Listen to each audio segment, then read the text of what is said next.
രാജ്യം സൂചിപ്പിച്ച പോലെ മാർച്ച് മാസം പെട്ടെന്ന് ആ പഴയ കാര്യത്തിൽ പെട്ടെന്നൊരു നോട്ടീസ് നൽകുകയാണ്.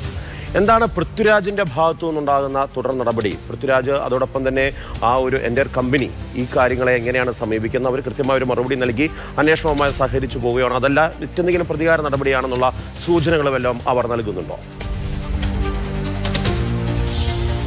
പൃഥ്വിരാജുമായി ബന്ധപ്പെട്ടുള്ള പ്രതികരണം നമുക്ക് നേരിട്ട് ലഭ്യമായിട്ടില്ല, അല്ലെങ്കിൽ അവരുമായി ബന്ധപ്പെട്ട കാര്യങ്ങൾ കിട്ടിയിട്ടില്ല. പക്ഷേ ഇത്തരത്തിലൊരു നോട്ടീസ് നൽകിയിരിക്കുന്നത് ഈ ചിത്രം റിലീസ് ചെയ്തതിന് ശേഷമാണ് എന്നതാണ് ഇപ്പോൾ വ്യക്തമാകുന്നത്. അത്തരം ചില ഒരു കൺസേൺ അവരെ സംബന്ധിച്ചിടത്തോളം ഉണ്ടെന്ന സൂചനകൾ ലഭിക്കുന്നുണ്ട് സിനിമാ മേഖലയിൽ നിന്നും. പക്ഷേ അക്കാര്യങ്ങളിലൊക്കെ തന്നെ കാര്യങ്ങൾ വിശദീകരിക്കേണ്ടത് ആ പ്രൊഡക്ഷൻ ടീമും പൃഥ്വിരാജും ഒക്കെ തന്നെയാണ്. പക്ഷേ IT വകുപ്പുമായി ബന്ധപ്പെട്ട് അറിയാൻ കഴിയുന്നത് ഇത്തരത്തിലൊരു നോട്ടീസ് പോയിട്ടുണ്ട്. അത് സ്വാഭാവിക നടപടിക്രമങ്ങളുടെ ഭാഗമായിട്ടാണ്. നേരത്തെ ഈ 3 സിനിമകളുമായി ബന്ധപ്പെട്ട ചില കാര്യങ്ങൾ ഉണ്ടായിരുന്നു, അതിൽ ക്ലാരിഫിക്കേഷൻ നൽകേണ്ടതായിട്ടുണ്ട്.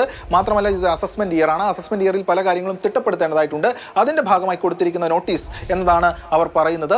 ആ നോട്ടീസിൽ ഡയറക്റ്റ് അപ്പിയറൻസ് അല്ലെങ്കിൽ നേരിട്ട് ഫിസിക്കലായി ഹാജരാകേണ്ടത് പോലുമില്ല, അത് മറുപടി നൽകിയാൽ മതി, നേരിട്ടോ അല്ലാതെയോ മറുപടി നൽകിയാൽ മതി എന്നതൊക്കെയുള്ള കാര്യങ്ങളാണ് അവർ വിശദീകരിക്കുന്നതെങ്കിൽ പോലും ഇപ്പോൾ ഈ ഘട്ടത്തിൽ ഒരു നോട്ടീസ് പോയിരിക്കുകയാണ്. കഴിഞ്ഞ മാർച്ച് 29 രാത്രിയിലാണ് ഈ നോട്ടീസ് പോയിരിക്കുന്നതെന്നും വ്യക്തമാകുന്നത്. എടുക്കുകയാണെങ്കിലും ഇത് സഹനിർമ്മാതാവ് മാത്രമാണ് പൃഥ്വി. ലിസ്റ്റിൻ സ്റ്റീഫനും ഈ സിനിമയുടെ നിർമ്മാതാവായിട്ടുണ്ട്.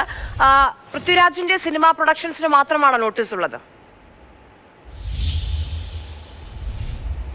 ഇപ്പോൾ ലഭിക്കുന്ന വിവരമനുസരിച്ച് നേരത്തെ, അതായത് ഈ ലിസ്റ്റിൻ സ്റ്റീഫനുമായി ബന്ധപ്പെട്ടും ഒക്കെ തന്നെ ED പരിശോധനകൾ നടക്കുന്നുണ്ട്. അവർ പറയുന്നത് സ്വാഭാവികമായിട്ടും തങ്ങളുടെ മുന്നിൽ വരുന്ന ഈ കണക്കുകൾ സംബന്ധിച്ചുള്ള ചില അവ്യക്തതകളിൽ നോട്ടീസ് നൽകും. അത് എല്ലാവർക്കും നോട്ടീസ് നൽകാറുണ്ട്, പല താരങ്ങൾക്കും നൽകാറുണ്ട്. അതിന്റെ ഭാഗമായി തന്നെ പൃഥ്വിരാജിന് നൽകിയിരിക്കുന്നു എന്നതാണ് അവർ പങ്കുവയ്ക്കുന്ന വിശദീകരണം. നേരത്തെ പല താരങ്ങൾക്കും, പല പ്രമുഖ താരങ്ങൾക്ക് ഉൾപ്പെടെ നൽകിയിട്ടുണ്ട്. നേരത്തെ റെയ്ഡ് കൊച്ചിയിൽ പലയിടങ്ങളിലും, മോഹൻലാലിന്റെ വീട്ടിലടക്കം റെയ്ഡ് കൊച്ചിയിലൊക്കെ മുൻപ് നമ്മൾ കണ്ടിട്ടുമുണ്ട്. ദിലീപുമായി ബന്ധപ്പെട്ട അന്വേഷണം ഒക്കെ കണ്ടിട്ടുണ്ട്. അപ്പോൾ അങ്ങനെയുള്ള കാര്യങ്ങൾ റെയ്ഡ് എന്ന നിലയിൽ അത്തരത്തിൽ നടക്കാറുണ്ട്. പക്ഷേ ഇത് ഇപ്പോൾ അത്തരത്തിലുള്ളൊരു നോട്ടീസാണ്. അത് ചിത്രം ഇറങ്ങിയ ശേഷം കൊടുത്തു എന്നതിനൊന്നും അതിന് പ്രസക്തിയില്ല, മറിച്ച് സ്വാഭാവികമായിട്ടുള്ള നടപടി എന്നതാണ് IT കേന്ദ്രങ്ങൾ, ആദായ നികുതി വകുപ്പ് വ്യക്തമാക്കുന്നത്. പക്ഷേ അപ്പോൾ വ്യക്തമാക്കുമ്പോൾ പോലും ഈ സിനിമാ മേഖലയുമായി ബന്ധപ്പെട്ട്, പൃഥ്വിരാജുമായി ബന്ധപ്പെട്ട് ലഭിക്കുന്ന സൂചനകൾ, അത്തരത്തിൽ സിനിമ ഇറങ്ങിയതിന് ശേഷം ഒരു നോട്ടീസ് ലഭിക്കുന്നു ഇക്കാര്യങ്ങൾ വിശദീകരിക്കുന്നതുമായി ബന്ധപ്പെട്ട് എന്നടക്കമുള്ള കൺസേൺ അവരെ സംബന്ധിച്ചിടത്തോളം ഉള്ളതായി സൂചനകളുണ്ട്. എന്തായാലും ഇപ്പോൾ ഏറ്റവും പ്രധാനപ്പെട്ട കാര്യം ഈ ഒരു മാസത്തിനകം തന്നെ കാര്യങ്ങൾ വിശദീകരിക്കണം, 29-ന് അകം ഇക്കാര്യങ്ങൾ ബോധിപ്പിക്കണമെന്നതാണ് IT വകുപ്പ് ഇപ്പോൾ താരത്തോട് ആവശ്യപ്പെട്ടിരിക്കുന്നത്. എന്തായാലും എമ്പുരാൻ വിവാദങ്ങൾ ഒരു ഭാഗത്ത് മുന്നോട്ട് പോയിക്കൊണ്ടിരിക്കുന്ന സമയത്താണ് ഇപ്പോൾ പൃഥ്വിരാജിന് ആദായ നികുതി വകുപ്പിന്റെ നോട്ടീസ് നൽകുന്നത്. 2022 ഇറങ്ങിയ 3 സിനിമകൾ, കടുവ, ജനഗണമന, അങ്ങനെ 3 സിനിമകളുടെ കളക്ഷനുമായി ബന്ധപ്പെട്ടാണ്, ഗോൾഡ്, ഈ 3 സിനിമകളുമായി ബന്ധപ്പെട്ടാണ് ഇപ്പോൾ. ഈ 3 സിനിമകളിലും സഹനിർമ്മാതാവായിരുന്നു പൃഥ്വിരാജ്. അതുകൊണ്ട് തന്നെ അദ്ദേഹം അതിനകത്ത് നടൻ എന്ന നിലയിൽ പ്രതിഫലം വാങ്ങിയിട്ടില്ല. ഇപ്പൊ നമ്മൾ മല്ലിക സുകുമാരനുമായി ബന്ധപ്പെടുമ്പോൾ അറിയാൻ കഴിയുന്നത്, മല്ലിക സുകുമാരൻ ഇതിനകത്ത് നേരിട്ട് പ്രതികരിക്കുന്നില്ല എങ്കിൽ തന്നെയും കാര്യത്തിൽ അന്വേഷണത്തിൽ ഒന്നും തന്നെ ഭയപ്പെടേണ്ട കാര്യമില്ല, ഇതിനെല്ലാം കൃത്യമായ കണക്കുകളുള്ളതാണ്. പൃഥ്വിരാജിന് ഇത് സംബന്ധിച്ചുള്ള കൃത്യമായ വിശദീകരണം നൽകാൻ സാധിക്കും. ഇത് എന്ത് രീതിയിലുള്ള നടപടിയായാലും അതിനോടെല്ലാം നിയമപരമായും സഹകരിക്കാൻ സാധിക്കുമെന്നാണ് മാതൃഭൂമി ന്യൂസിനോട് മല്ലിക സുകുമാരൻ അല്പം മുമ്പ് പറഞ്ഞത്.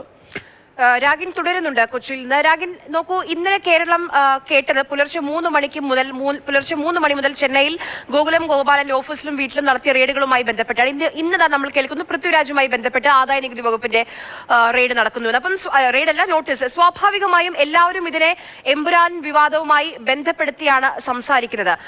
ആ രീതിയിൽ വേണോ ഇതിനെ വ്യാഖ്യാനിക്കാൻ? അതോ ഈ രണ്ടും, ഇപ്പോൾ ഗോകുലം ഗോപാലിന്റേതാണെങ്കിലും 2017 മുതൽ ആദായ നികുതി വകുപ്പിന്റെ അന്വേഷണങ്ങളൊക്കെ നടക്കുന്നുണ്ട്. അദ്ദേഹം EDയുടെ റഡാറിലായിരുന്നു, സിനിമയുടെ കളക്ഷനുമായി ബന്ധപ്പെട്ട്, ഫെമ ലംഘനവുമായി ബന്ധപ്പെട്ട് റഡാറിലായിരുന്നു. പക്ഷേ എല്ലാം വരുന്നത് ഈ സമയത്താണ് എന്നുള്ളതാണ്.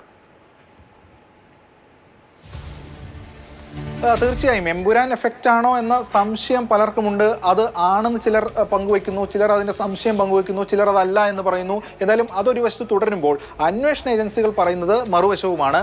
നേരത്തെ സൂചിപ്പിച്ചതുപോലെ ഈ ഗോകുലം ഗോപാലിന്റെ കേസിലാണെങ്കിൽ ഫെമ വയലേഷനുമായി ബന്ധപ്പെട്ടാണ് അന്ന് കൊച്ചിയിലടക്കം വിളിച്ച് വരുത്തി സ്റ്റേറ്റ്മെന്റ് രേഖപ്പെടുത്തുന്ന നടപടിയൊക്കെ ഉണ്ടായിരുന്നു. അതായത് ഈ സിനിമയൊക്കെ ഇറങ്ങുന്നതിന് എത്രയോ മുൻപ് തന്നെ ഇത്തരം നടപടികളൊക്കെ ഉണ്ടായിരുന്നു.